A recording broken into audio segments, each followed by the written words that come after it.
Palmeiras goleia a LDU em casa e constrói a maior virada da história da Libertadores.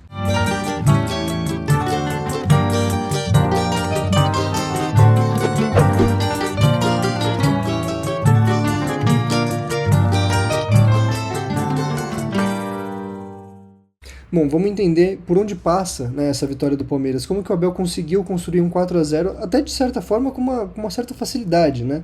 Isso passa também um pouco pela estratégia da LDU, que eu acho bastante equivocada, né? Se o Abel errou muito na altitude, o Thiago Nunes errou muito ontem também. Acho uma estratégia totalmente equivocada do Thiago Nunes. Falar um pouco sobre a escolha do Abel para escalação, enfim, né? Vamos trocar essa ideia, já que ontem eu não tinha a menor condição de fazer uma análise tática sobre o jogo, dada a emoção do jogo, né? Antes de começar, eu peço só que você se inscreva no canal, lembrando que o canal é novo, então é muito provável que você que está assistindo não esteja inscrito, né? Talvez você ache que está inscrito, mas não está, então confere aí. Se você é novo aqui também, se gostar do conteúdo, se inscreva, por favor. Ative o sininho, aqui é só conteúdo sobre Palmeiras, então imagino que não vai ter nada que você não se interesse. Deixa um like, comentário, leio todos os comentários, respondo sempre que cabe uma resposta, né? Deixe críticas, discorde de mim, acho que nada mais produtivo do que a discordância, né? O conhecimento ele surge da discordância, né? Se a gente sempre concordar, a gente vira uma seita, né? Então é isso, vamos pro vídeo, vamos trocar um pouco de ideia sobre a questão tática. Bom, de saída, no pré-jogo eu falei, né, eu não vou ser hipócrita aqui de não falar, eu discordei da escalação do Abel Ferreira. Eu achava, não uma má escalação, mas ela era justamente aquilo que eu pensava para um segundo tempo, né? Eu entendia que esse jogo, ele não... Entendendo assim, o que é a LDU, né? A LDU é um time organizado, mas tecnicamente é um time muito abaixo do Palmeiras. Então, nesse sentido, eu acreditava na vitória do Palmeiras. Por onde passava a minha descrença, a minha desconfiança sobre a virada? Primeiro pelo retrospecto do Abel Ferreira em Libertadores, em Copa do Brasil. O Abel nunca tinha virado um mata-mata, mas como eu falei, sempre tem a primeira vez e eu esperava que essa fosse a primeira vez. Mas a minha descrença ela passa muito mais por retrospecto, por estatística, porque tudo isso, como eu sempre falo aqui, números frios dizem muito pouco sobre a realidade. A minha descrença ela passava muito mais pelo extra-jogo, né? Por ser o Roldan, o árbitro, por ser um time que sabe fazer cera, né? Ou deveria saber, por toda a pressão sobre o time, num time extremamente jovem, né? E a gente vai falar um pouco sobre isso. A atuação do Alan, ela é magnânima também por causa da idade, ele tem 21 anos. A primeira temporada dele jogando no futebol profissional nesse nível, né? E ele faz algo como se ele fosse um veterano, né? Como se ele fosse o Alex, né? Algo incrível que o Alan fez. Então é difícil de você esperar isso, né? Isso sempre pode acontecer, mas você esperar que isso vai acontecer é você acreditar em algo muito improvável, que aconteceu. E a gente viu, por exemplo, como o Flaco e o Roque sentiram o primeiro tempo, ansiosos, tomando decisões erradas, porque são jovens. Quando você monta um elenco jovem, você passa por isso. No momento da decisão, esses caras vão ficar ansiosos. Ao contrário do Veiga, que vem muito mal, mas, cara, ele jogou como se fosse um jogo de Paulistão. Ele jogou como se não fosse nada, né? Então essa é a diferença de um cara que está acostumado com a pressão e de um cara que é jovem. Então, assim, a minha desconfiança, a minha descrença, tudo bem que eu sou um pessimista incurável, eu sou um palmeirense que tá 4-0, eu acho que o time vai virar. Até hoje eu acordei falando, putz, se pá que ele deu ainda faz um gol e vai pros pênaltis. É algo irracional, mas é como eu me sinto vendo o Palmeiras, né? Talvez pelo trauma de ter crescido vendo ser eliminado, tendo assistido talvez o primeiro campeonato que eu assisti do Palmeiras, se eu me lembro bem, foi a Série B de 2003. Posso estar me equivocando nas datas aqui, mas eu me lembro bem da primeira Série B. Acho que antes eu não tinha nem idade para assistir muito bem. Então, ver uma Copa do Brasil no ano que você cai. Então, o Palmeiras é sempre... Eu me formei palmeirense nesse cenário trágico, né, em todos os sentidos do Palmeiras. Até hoje, vendo o gol no Daverson contra o Flamengo, eu acho que a bola vai sair, entendeu? Isso não é explicável, é irracional, mas é como é a minha forma de ser palmeirense, extremamente pessimista, né? Então, eu estava pessimista para o jogo por causa de todas essas questões, porque eu sabia que o jogo não ia acontecer. A gente teve 45 minutos de bola rolando, e foi até muito, porque poderia ser menos, poderia ser 40, poderia ser 30 e pouco. Porque o Roldan, cara, parecia que ele tava fazendo cera. Ele não queria que o jogo acontecesse. Isso também foi bom pro Palmeiras depois do 4-0, porque depois do 4-0 não teve jogo. Ele tava louquinho pra acabar com o jogo. Deu falta de ataque que não se dá. Até pode ter sido falta naquele escanteio que o Gomes cedeu. Mas, cara, quem que daria aquela falta de ataque naquele momento do jogo contra a LDU? Ele não queria que o jogo acontecesse, então também beneficiou o Palmeiras ao final, depois que o Palmeiras virou o jogo, né? Então, assim, todo esse cenário de possível cera, da LDU jogar numa zona de conforto, que não foi o que aconteceu, mas que poderia, e aí passa também pelo erro do Thiago Nunes, que seria fazer uma linha de 5 até uma linha de 6, e na frente uma linha de 3 ou uma linha de 4, né? Deixando um cara para fazer o contra-ataque, contra um time que estava totalmente desguarnecido no meio campo, que era o Palmeiras. Então, assim, com todos esses elementos, não é que era impossível, mas é que você precisava de um jogo perfeito. Eu acho que eu cheguei a comentar na live ou no pré-jogo, não me lembro agora, que a questão não é que o Palmeiras estava fazer 4 gols em 90 minutos. O Palmeiras estava fazer um gol a cada 10 minutos de bola rolando. E foi o que aconteceu. Não foi 10, foi 11. Né? Um gol a cada 11 minutos foi mais ou menos o que o Palmeiras fez em relação à bola rolando. Mas esse era o nível de dificuldade do jogo. Não era por causa do Palmeiras, não era por causa da LDU, era por causa do contexto de Libertadores, de um time jovem, do árbitro da partida, do time ter uma zona de conforto, porque é um time que sabe jogar em transição, né, e consegue se defender, e não foi o que eles fizeram. Então, assim, por todos esses cenários, a partida ela era muito mais improvável do que uma partida normal, de forma geral, né? Você precisa virar um 3-0 de forma geral, né? E fora que a LDU não jogou no meio da semana, estava descansada, teve uma semana para se preparar para o Palmeiras teve jogo contra o Cruzeiro no meio desses confrontos, então assim, é todo um cenário totalmente desfavorável pelo Palmeiras, né? Então a única coisa que fazia o Palmeiras se acreditar era uma fé pura e simples, né?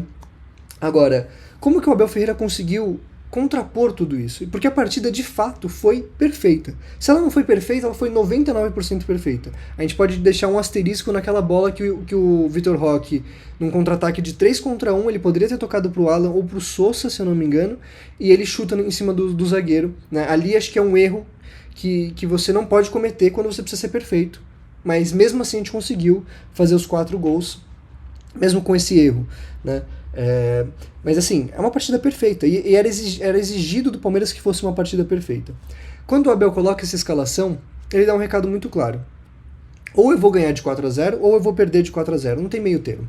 Quando você entra com um meia, né, que era o Andreas Pereira, um meia para fazer 5, para fazer 8, e até para fazer um pouco 10, né, para fazer todas as funções, você está colocando em risco o seu jogo pelo meio de campo. Você coloca o Alan pela direita, você está abrindo mão de fato de um lateral direito. A gente viu isso no primeiro tempo, eles tentando explorar as costas do Alan. E o Abel Ferreira colocou o Fux, que já jogou como lateral direito na carreira, para fazer a cobertura do Alan, e foi muito bem. Teve um grande erro do Fux num passe de bola, com a bola dominada, ele erra e dá o contra-ataque para a LDU. Então já cai para 98% de perfeição, mas o Palmeiras conseguiu voltar e se recuperar nesse lance. Você joga sem um 5, né? Você joga sem o Felipe Anderson, você tira mais um cara do meio de campo, de modo que o Sousa ele é um cara que vai abrir mais o campo, né? Então, assim, do ponto de vista defensivo e tático, o Palmeiras se coloca num risco enorme. E o Abel teve culhão de aço para dar o all-in, para apostar tudo, para falar, agora é tudo ou nada. Ou eu vou perder, porque assim, a derrota, ela foi lá em Quito. Se o Palmeiras não se classifica ontem, não era por ontem, era por Quito. Eu falei também no pré-jogo, eu prefiro perder por 3-0 tentando, do que ganhar de 2-0, do que ganhar de 1-0, certo? Do que ganhar de 3-1. Então eu acho que era isso que tinha que fazer. Pessoalmente, eu teria ido com pelo menos mais um jogador de defesa para entender melhor qual era o posicionamento da LDU, e aí no segundo tempo, com os jogadores da LDU mais desgastados, entrar pro tudo ou nada, né? O que eu faria. Ainda bem que ele fez o que ele fez, porque, né, deu certo. Se desse errado, para ser bem sincero, eu não ia vir aqui criticar muito esse jogo, porque é o que eu falei, a derrota foi lá, não seria aqui. Então o Abel, ele não tinha mais o que perder nesse jogo, mas ele teve culhão de aço para, além de apostar tudo, e com tudo para cima da LDU desde o primeiro minuto do jogo. E aí o que dá certo? Dá certo as perseguições individuais, dá certo todas as movimentações ofensivas, né? Então tudo dá certo.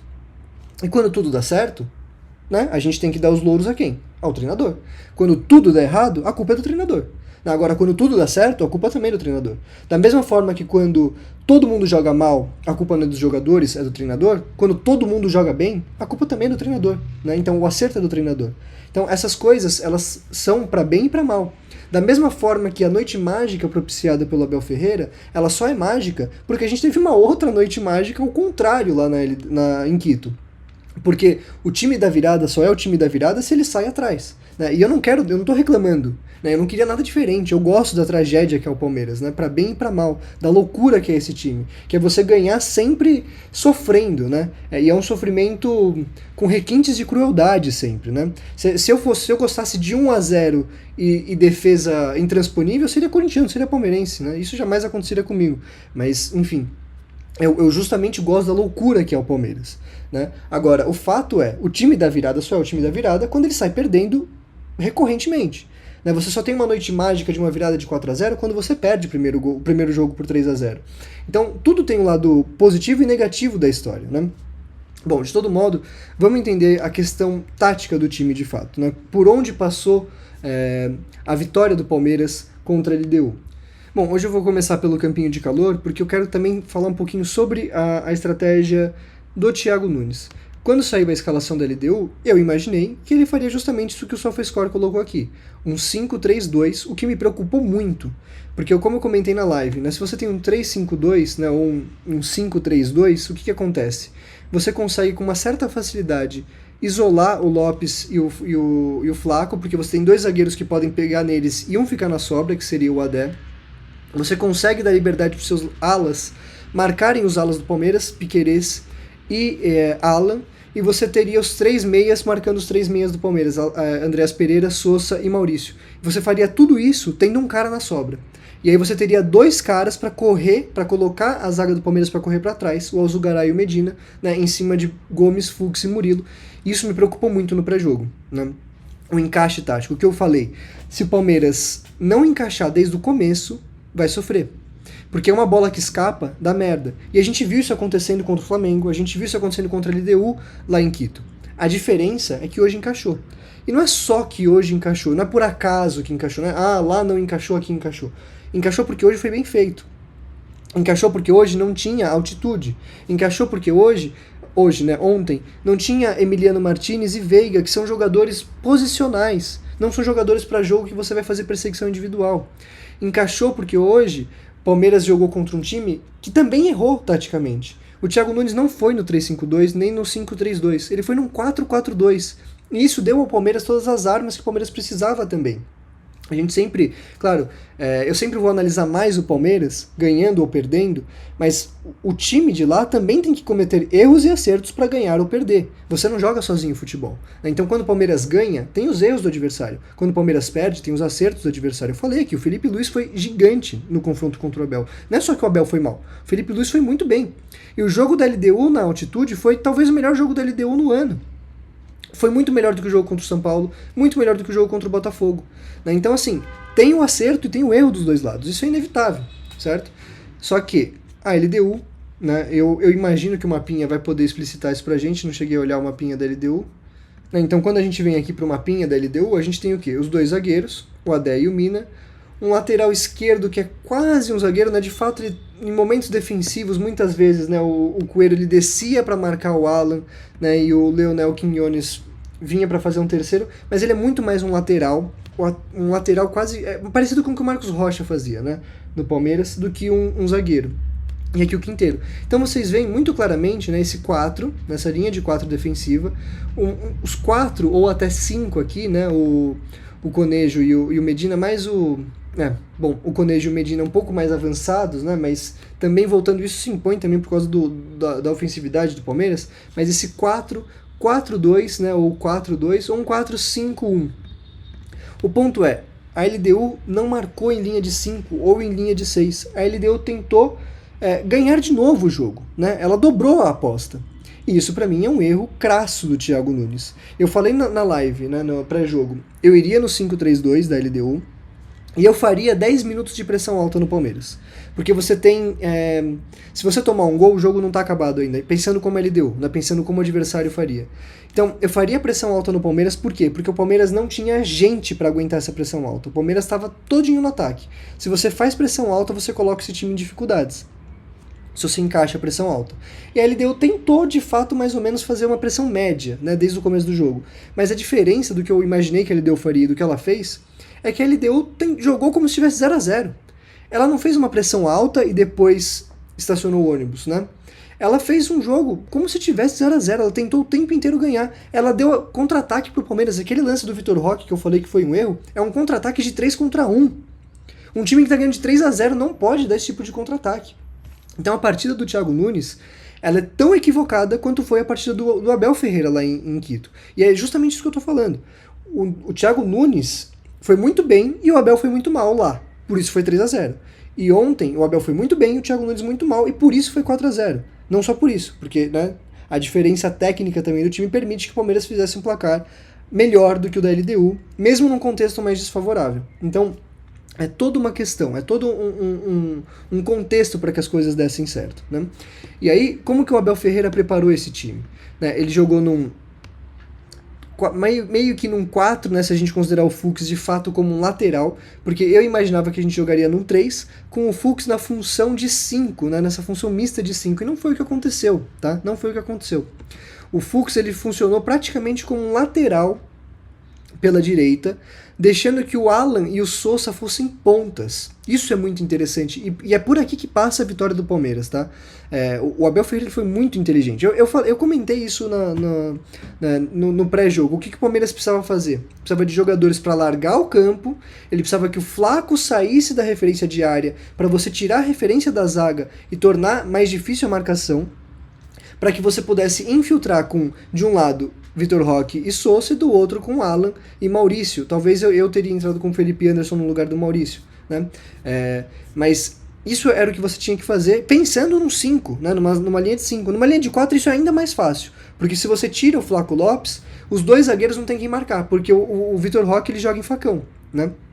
E aí, se alguém se preocupa com o Vitor Roque, você tem a infiltração do Sousa, e é assim que saiu o primeiro gol, certo? Então o Abel ele foi muito inteligente em fazer algo diferente do que ele vinha fazendo. Ele não coloca o Fux de 5, ele coloca uma linha de 3 lá atrás, né? Mas o Fux como um lateral pela direita, né? Essa saída de 3 com lateral. Só que agora não era o Giai, não era o Marcos Rocha, não era o Kelvin, era uma saída de 3 com o Fux, mas o Fux de lateral, cobrindo a lateral da direita, para o Alan ter liberdade de atacar pela ponta.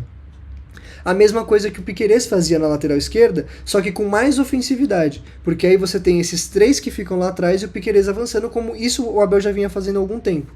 Só que o avanço do Piquerez, ele permitia duas coisas para o Sousa: ou lateralizar, de modo que o Piquerez avançava para finalizar ou para dar um passe, ou até para marcar como um volante, ou lateralizar para o Sousa infiltrar, que foi assim como saiu o primeiro gol, certo?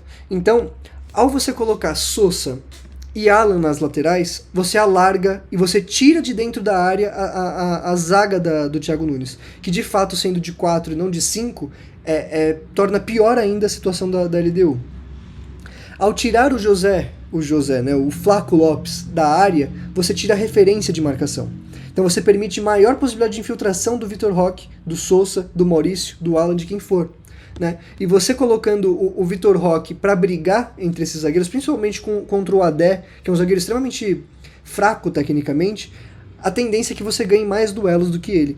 E o Abel, ele leu tudo isso, eu imagino, né, porque senão ele não teria feito isso, e tudo deu muito certo, né?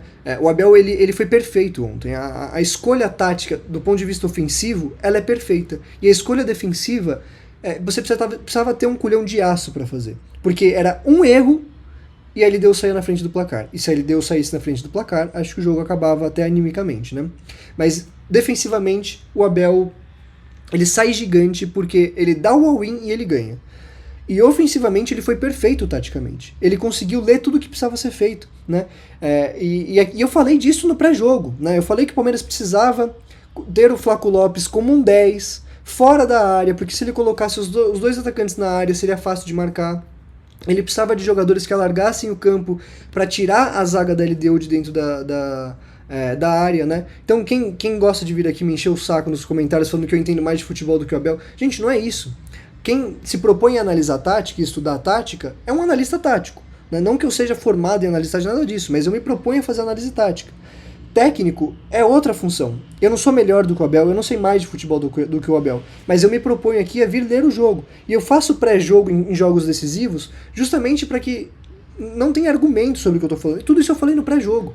Né? Eu falei qual que era o passo para o Palmeiras ganhar esse jogo. E ofensivamente o Abel fez justamente tudo aquilo que eu descrevi no pré-jogo. É que defensivamente ele teve muito mais culhão do que eu teria. Eu jamais teria apostado tudo desde o começo como o Abel fez. Ele fez, ganhou e sai gigante.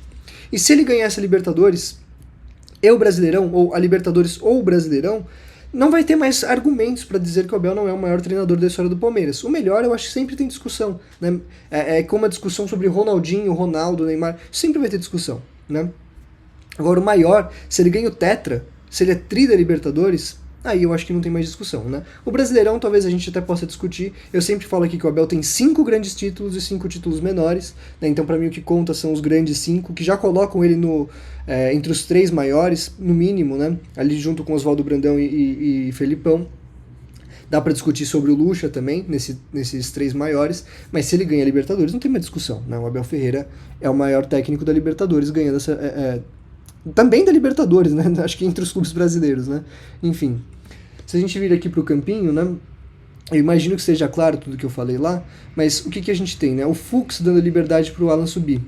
Né? E aí você tem o Maurício com mais possibilidade de fazer essa troca e triangulação com o Andreas Pereira e Flaco Lopes, que não fez uma boa partida, mas taticamente ele foi muito importante, porque o Flaco Lopes aqui, ele preocupa os volantes de modo que você dá liberdade para o Andreas, e ele preocupa os zagueiros de modo que você pode infiltrar com o Sousa e Vitor Roque, certo?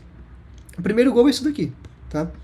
É o Flaco Lopes puxando marcação, deixando a preocupação e criando espaços para infiltração do Sousa, e o Alan cruzando essa bola e tão lá na frente justamente porque o Fux permite que ele suba, né? Então você tem a recomposição com o Fux. Muito inteligente, tá? Essa movimentação da Abel é muito inteligente, muito interessante. E aí você tem o Piquerez muitas vezes aqui, e a gente tem uma desorganização defensiva inevitável. Era inevitável que se desorganizasse defensivamente com essa escalação. A gente tem momentos em que o Murilo tá aqui marcando, sabe? E um puta de um buraco lá atrás. Mas isso é um risco calculado. Né? E como eu falei, pro Abel perder de 4-5 esse jogo, o jogo estava perdido. A questão é como ganhar de 4-0, né? Como ganhar de 5, como levar para os pênaltis com 3. E aí no segundo tempo, quando entra o Veiga, aí realmente o Veiga também um outro que tem um culhão de aço para pegar e bater esse pênalti, né? O time dele deu já mais cansado, atordoado com 2-0, acabou o jogo, né? Mas eu não posso deixar de dizer que o Alan é o melhor jogador da partida. Para mim, o segundo melhor jogador da partida é o Andreas Pereira. Tudo passou pelo Andreas Pereira. Todas as bolas. Ele era organizador do time, ele marcou, ele desarmou, ele armou, ele fez tudo, fez tudo. O Veiga é a cereja do bolo, ele entra no segundo tempo, o segundo gol é todinho dele, né? E o segundo gol, o terceiro na verdade, né? O terceiro gol é todinho dele. E acho que o gol do Fux e o gol do Veiga são os gols mais importantes do jogo, né? Mas o quarto gol é do Alan, gente. Aquilo que o que o Alan tirou da cartola ali, acho que todo mundo já estava praticamente conformado com os pênaltis, né? Eu, pessoalmente, não queria pênalti de jeito nenhum, porque talvez eu não sobrevivesse. Mas a gente já estava conformado, né? O Alan simplesmente, ele dribla 5 caras, ele iguala o recorde de dribles dados numa única partida de Libertadores na história, e faz uma partida, assim, que para um jogador de 21 anos é algo que, olha, sinceramente, é ele e o Endrick naquela virada contra o Botafogo, né? Falam muito do jogo do Alex contra o River Plate, eu tinha 3 anos de idade, não tinha condição de ter assistido. Então, assim, pra mim a partida do Alan, ela é uma coisa monumental, né? Eu precisava de uma placa no Palmeiras por causa dessa partida do Alan, impressionante, né? Então, né, só para terminar a questão tática, essas são as movimentações que o Palmeiras e o Abel fez, né? A saída do Flaco Lopes da área, permitindo a infiltração do Sousa e a passagem do Piquerez. E aí você tem a infiltração do outro lado do Vitor Roque, né? Ele joga um pouco menos pela esquerda do que ele vinha jogando, com o Alan com liberdade para cruzar essa bola e trabalhar na direita, que é justamente onde passa as melhores jogadas do Palmeiras. O Maurício foi muito mal na partida, ao meu ver, tá? Não conseguiu tocar na bola, teve um toque ali, você vê que ele tem muita qualidade, né? Quando a bola chega para ele minimamente redondo, ele dá um bom passe, mas de forma geral não fez uma boa partida, não vem se encontrando nessa função. né? E aí, para mim, uma coisa se impõe para os próximos jogos, né? Já para a gente adiantar. Para mim, os próximos jogos é isso aqui, tá? Eu acho que aí, o fluxo é aquela questão que eu sempre falo. Você precisa ganhar, você precisa propor jogo, você vai jogar contra um time colocado lá atrás, você joga com Fuchs, 3 zagueiros e Fuchs, né? Sendo ele um dos 3 zagueiros. Você precisa jogar um jogo normal em que você precisa defender, aí é Gomes e Murilo. E aí a gente tem o Aníbal, acho que o Emiliano Martins não tem condição de ser titular do Palmeiras, eu falo isso desde quando ele chegou, apanho por causa disso, mas né, vou fazer o quê? E na lateral direita é Kelvin ou Giai, né? E é o que eu sempre falo, e vocês também, né? Muita gente teima, eu apanho por causa disso. O Giai não é jogador. Gente, o Giai, se você precisa defender, ele é o jogador para você usar. O Kelvin é o jogador que você precisa se você precisa atacar. Contra o Flamengo, era o Giai. Contra a LDU na altitude, era o Giai. Ontem, era o Kelvin. Ou o Alan, né? O Abel foi com o Alan de saída. Então, assim, para mim não tem titular entre Kelvin e Giai. Depende da partida.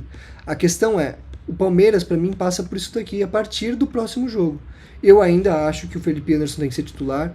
De fato, ele não fez uma grande partida. Entrou no segundo tempo também, uma função muito tática, mas para mim ele é muito mais jogador que o Sousa. O Sousa pode ser um jogador de segundo tempo, um 12º jogador, para entrar tanto no Alan quanto no Felipe Anderson. Mas para mim, o time do Palmeiras hoje é esse aqui, tá? Para mim, o time do Palmeiras hoje é esse aqui. Não sei se contra o Juventude, acho que contra o Juventude tem que descansar todo mundo, mas para os próximos jogos eu começaria a testar isso daqui.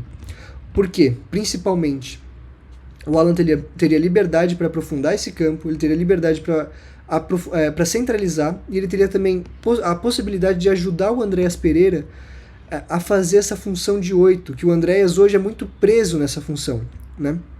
Então, com o Alan, um momento em que o Andréas Pereira sobe, o Alan recompõe. Quando o Alan está lá na frente, quem está recompondo é o Andréas. Quando você precisa de transição ofensiva rápida, o Alan desce para fazer a transição e o Andréas sobe para dar esse último passe. Quando você precisa armar desde lá de trás, o Andréas desce e o Alan fica para receber essa bola, dar um último drible e dar uma assistência. Então, essa dobradinha Alan e Andréas Pereira, eu acho que é o segredo para o Palmeiras resolver os problemas que tem nesse lado do campo, né? O Abel não conseguiu achar essa função, nem com Veiga, nem com Facundo, nem com Maurício, né? Tá na hora de testar o Alan, fazendo uma função mista entre um meia e um 8, né? Um meia pela direita e um 8, o que permite mais liberdade ao Andréas Pereira, né? O Flaco Lopes na função de 10, não socado na área, como vem sendo nos últimos jogos, né? O Aníbal Moreno dando, ao meu ver, né? Eu prefiro o Aníbal dando mais estrutura e a saída de 3 sendo feita com o lateral, é como eu prefiro, né? E acho que o Alan permite isso mais uma vez, e aí talvez você pode fazer a saída de 3 com o Kelvin mesmo, né? Mas você pode ter o Giai aqui para fazer uma saída de 3, principalmente em jogos mais complicados contra o Flamengo, né? Jogos contra times mais técnicos. Fazer a saída de 3 com o Giai, ocupar o meio campo com o Aníbal Moreno, dar liberdade para o Alan fazer o que ele precisa, mas também para trocar de posição com o Andréas. Então, para mim, é isso que se impõe depois do jogo de ontem. Bom, é isso. Eu espero que tenha ficado clara a análise tática sobre o jogo, né? Agora a gente volta a se ver domingo, né? Depois de amanhã, eu acho que é domingo, o jogo do Palmeiras, no pós-jogo. E lembro que sempre, toda terça-feira e toda quinta-feira, a gente tem live lá no Sai Jogando. Ontem a live foi no meu canal, porque o pessoal do Sai Jogando não pôde fazer a live. Mas toda terça às 8, toda quinta às 8 tem live lá no Sai Jogando, então se inscreve, eles estão aí na descrição. E é isso. Um bom fim de semana a todos e a gente se vê domingo.